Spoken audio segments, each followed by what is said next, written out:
সবাই আসবেন, ডেফিনেটলি এসে দেখবেন, দেখার পরে পছন্দ হলে তো ডেফিনেটলি আপনি জিনিসগুলো ক্রয় করবেন।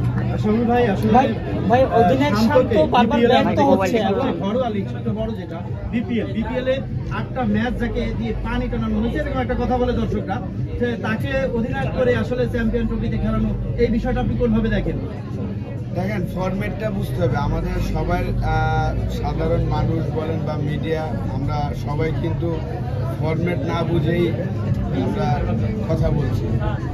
লাস্ট 1-1.5 বছর যদি চিন্তা করেন, শান্ত কিন্তু ওয়ানডে ক্রিকেটে অসাধারণ খেলে আসছেন। তার অ্যাভারেজ অলমোস্ট 59। আপনি 59 অ্যাভারেজের প্লেয়ারকে এক ম্যাচ খারাপ খেললেই সমালোচনা করছেন, এটা ঠিক না। টি20তে সে ভালো খেলে না, ওইটা আলাদা বিষয়। ওয়ানডে ক্রিকেটে কিন্তু সে ভালো খেলছেন।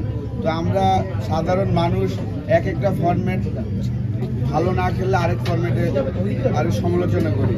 তো আমার উচিত যে আমরা সবাই যেন ফরম্যাটগুলো বিবেচনা করে কথা বলি। শান্তর এই ওয়ানডে ফরম্যাটে কিন্তু তাকে সমালোচনা করা উচিত না।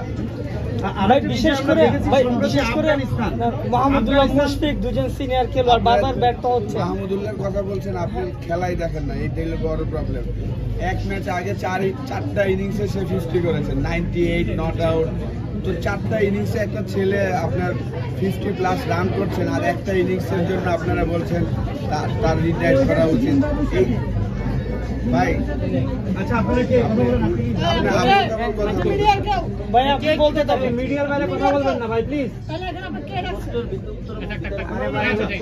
যাই হোক আর কি, আপনারা সবাই, আমি আশা করবো যে ডেফিনেটলি আপনারা সবাই খেলাটা ভালোবাসেন, পছন্দ করেন, কিন্তু অন্ধ হলে হবে না। আপনাদের সবাই স্ট্যাটটা জানতে হবে। মাহমুদুল্লাহ এক ইনিংস আগে 4টা ইনিংসে নন স্টপ 4 ইনিংসে কিন্তু 50 করেছে।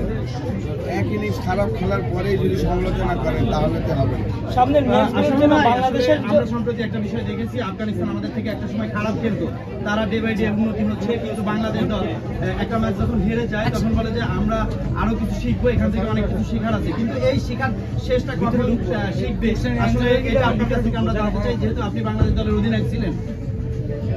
দেখেন, আফগানিস্তানের কয়েকটা